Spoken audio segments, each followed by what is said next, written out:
Souliman, comme ses amis de la Touline, était un mineur isolé. À 18 ans, il sort du parcours de l'aide sociale à l'enfance avec un CAP maintenance automobile en poche. Mais il est seul pour gérer le quotidien.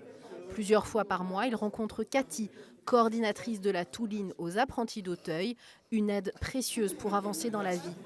Et nous avons commencé à entreprendre des démarches et tout pour les logements et tout. Mais j'ai dû mettre plus d'1 an avec Cathy pour pouvoir avoir un logement. Cathy, c'est la référente de plus de 70 jeunes en Sarthe, tous issus de l'aide sociale à l'enfance.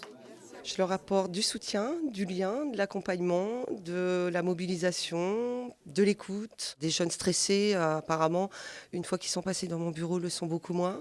Le dispositif existe aujourd'hui dans 17 départements de France, au Mans depuis 2020, grâce à l'association Les Apprentis d'Auteuil. 50 à 70 jeunes qui sont accompagnés par une personne. Quand on regarde les coûts dans le détail, on s'aperçoit qu'on a quelque chose comme 1000 à 2000 euros de coûts par jeune et par an.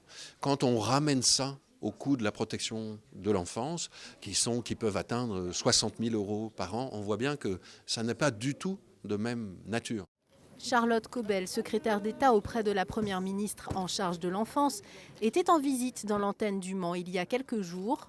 La Première ministre, dans le cadre du comité interministériel à l'enfance, a mis l'insertion des jeunes les plus éloignés des dispositifs dits de droit commun comme une priorité. Et c'est pour ça qu'il fallait venir sur le terrain voir des initiatives aussi belles que la Touline. La Touline, c'est une corde pour amarrer les bateaux et qui sert à sécuriser les derniers mètres. Une métaphore marine pour un outil essentiel quand on sait qu'en France, un SDF sur 4 est issu de l'aide sociale à l'enfance.